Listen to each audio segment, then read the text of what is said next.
Hey friends, welcome to my very messy kitchen. Again, I am canning. This was, not a necessary thing, but I'm putting away as much as I can for the winter. And my neighbor gave me a very large purple cabbage yesterday, which weighed in at exactly 5 pounds. So I decided I'm going to preserve this cabbage by pickling it. And I didn't even start doing this till like 11:30 last night. I took and I shredded up the purple cabbage, and then for each pound I add about a teaspoon of salt, and I mixed it up really good in the cabbage, and I stuck it in the refrigerator overnight. This morning I went and I rinsed off. I like to rinse off the salt, but you don't have to. I rinsed off the salt, drained it well, and then I'm going to show you the rest of the recipe because you don't need to watch me shred cabbage. I just used my little mandolin, and I put a blade on there and I run it back and forth for, it took all of maybe 15 minutes to shred it up. So anyway, let me show you where I'm at so far. All right, in my bowl here I have some of that cabbage because it fills this entire bowl. I also shredded up some garden carrots. These were maybe they were a whole of 3 inches long and fairly wide cabbages, and 1 onion. It just makes it easier for me to start to mix these together. Now, the onion, the carrots, that's completely optional. My plans to use this is I'm going to use it as a pickle. I can eat it as is. I can drain it and add mayonnaise and make a winter coleslaw. Or I can drain it and rinse it and use it in my stir fries. So I have a lot of stir fry, fried rice, anything I can use mixed vegetables in. So I wanted to make sure that I mix this up well, and then I'm going to mix in, you can see I still have a lot of cabbage. So I'm going to mix these back and forth until I get my carrots and my onions incorporated here.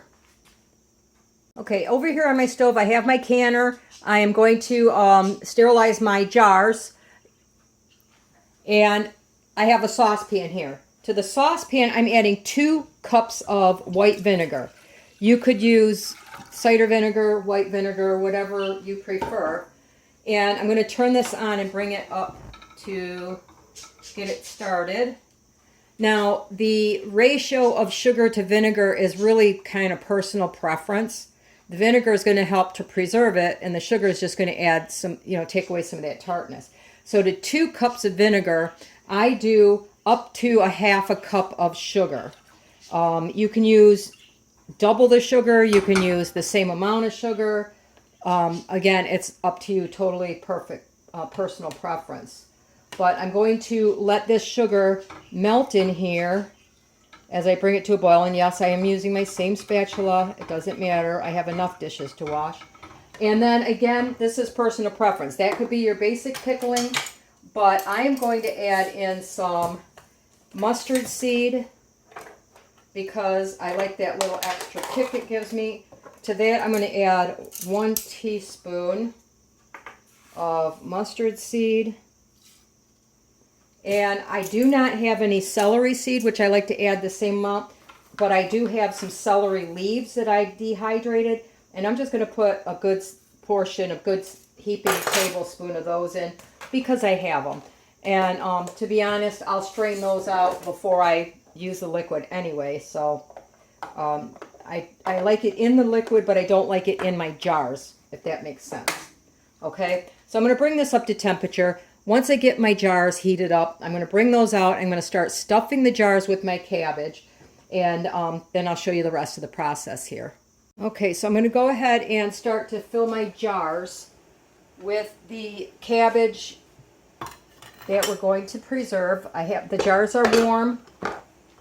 So I'm just going to take my cabbage, however I can get it in the jar. Of course, I have washed my hands, so please, I don't need the comments saying that that's gross, that I'm touching the food, because I do wash my hands. Matter of fact, I just got done washing a bunch of dishes while I was waiting for the water to boil. And I take my tamper and I'm just going to push it down. I'm not like slamming it down, I'm just packing it in there, because the cabbage will shrink a little bit and it tends to float. I'm going to pack this to about 1 inch head space. Just going to keep filling this up. And then what I do is, because I need the jars to be warmed again before I pour in that boiling hot liquid, I take my jar and I have the rack up high, and I'm just going to set my jar in here. And that's going to start to warm through my cabbage as well. So I don't have to worry about my jars getting too cold. And I'm going to turn this down to a simmer so it doesn't bubble into my jars. Okay? So I'm going to go ahead and I'm going to finish filling these, and then I'll be back in just a minute. Well, I'll do one more for you so you can see. Like I said, I basically scoop in my cabbage when I get a good amount in there. Instead of just using my spatula, I can use my little tamper here, and I can push it down nicely without jamming it in there. Just kind of packs it down in there nicely. And I'll put another layer in, and I'll go to 1 inch to 1.5 inches of headspace. I'm not packing it, I'm just trying to get it through the hole here. Do I need this? No, not necessarily. It does control some of the mess. But as you can see, I'm starting to put it in my jar. And I'm going to leave my headspace so I can add my liquid.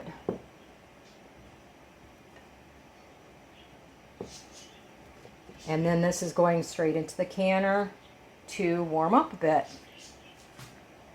All right, so all of the jars are warmed up. I'm going to strain off the excess, the seeds and stuff. I let this go for a little bit to get some of the flavor, but I don't want those chunks in my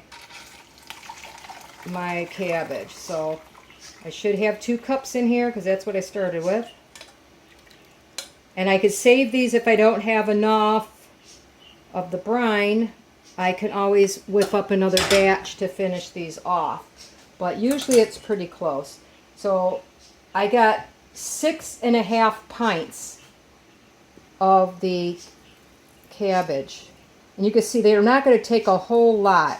But I am going to debubble these before I finish these and then finish topping them off.